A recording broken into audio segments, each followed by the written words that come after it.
Okay, reciprocal trig ratios, first defining them. This is the first lesson of Unit 5. There's three trig ratios that you did not learn about in geometry. They are secant, cosecant, and cotangent. All right, you see those written and defined here.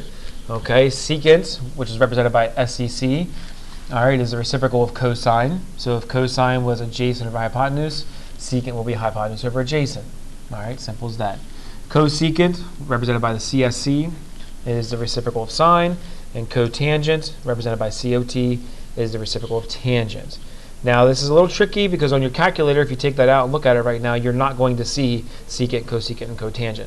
Okay, so we'll learn how to utilize the calculator to find values for these, but it's no different than taking the reciprocal of what you have and then using tangent as your button on the calculator. All right, so let's take a look at some other ways to define these, just like we did in trig so far. Like this is branching out from the geometry idea. If we define sine as y over r on the unit circle, right, that means cosecant will be r over y. Same thing for cosine. Remember, cosine was x over r, which would mean that secant is r over x. This is important. And then tangent is y over x, which would mean cotangent is x over y. Now look, memorizing the definitions is one thing. Okay, you really don't need to do that. What you need to know is which one is the reciprocal of your originals. Okay, because most of you are getting better at defining the original function, sine, cosine, tangent. So if you can define those, you just take whatever answer you get and you flip that fraction and you have the new answer. So secant of 60 degrees. Your thought process here should be, what is the cosine of 60 degrees? Okay, if you can answer that, you can answer secant. What is the cosine of 60 degrees? The x value there would be 1/2. Therefore, the secant of 60 degrees is 2 over 1. That's what it is. Okay? Cosecant of 3 pi over 4. What should you be asking yourself? What is the sine of 3 pi over 4? Okay, the sine of 3 pi over 4 is root 2 over 2. So the cosecant of 3 pi over 4 will be 2 over root 2. Now this brings us to a point that I've made before and I've let you slide on. Okay, this is an acceptable answer, but it's not the most acceptable answer because of the root in the denominator. So I'm going to refresh you here on rationalizing a denominator. You multiply by whatever that root is over itself, because that's like multiplying by 1. The reason we do that is because a root and a root cancel each other out. It's like a root squared. And leaves us just with the 2. And then on top I would have 2 root 2. So in the end, the cosecant of 3 pi over 4 is actually equal to just root 2, because these two cancel out. Okay? And again, I'm asking for exact values, so this is going to come up, and you're going to have to know how to do it. All right, what about cotangent of 270? So what should you be asking yourself? You should ask yourself, what is the tangent at 270 degrees? And the tangent defined at 270, well, that's the y value divided by the x value, which would be -1 divided by 0, which we know we can't do that.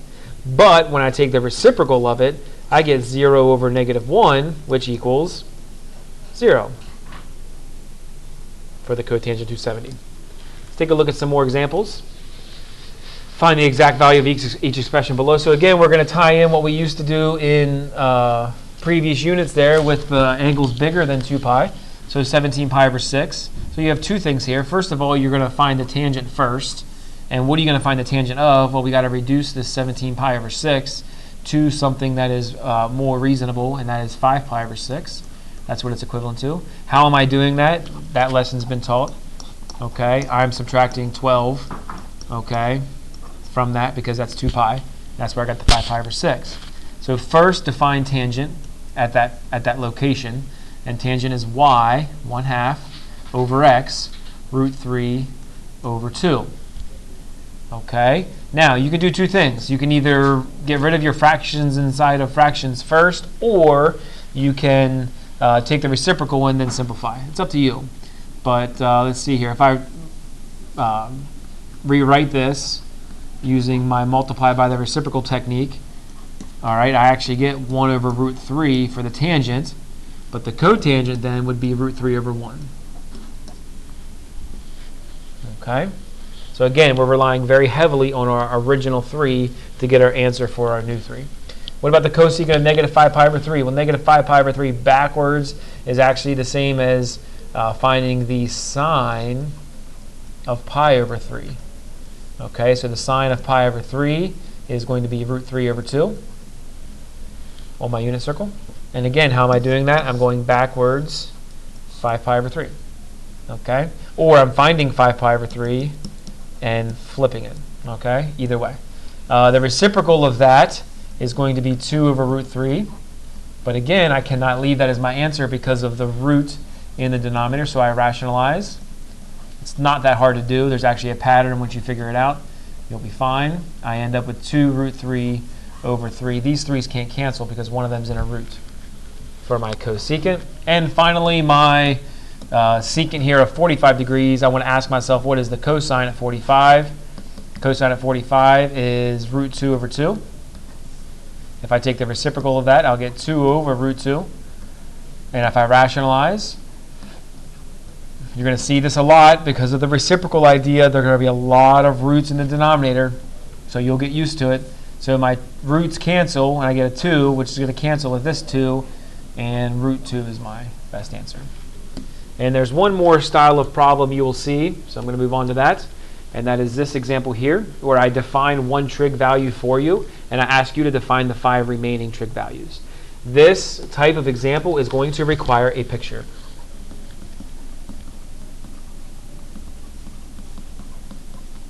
All right, and that picture is going to be of a triangle. Okay, so if I know that sine is 8 over 17, remember that sine is y over r, or y over hypotenuse. And it's telling me that my theta, my angle, is between pi over 2 and pi. Well, if I think about this, okay, pi over 2 is here, pi is here, so that means my triangle has to be a second quadrant triangle. I label the sides I know. I know that the y side is 8. I know that the radius side, or the hypotenuse side, is 17.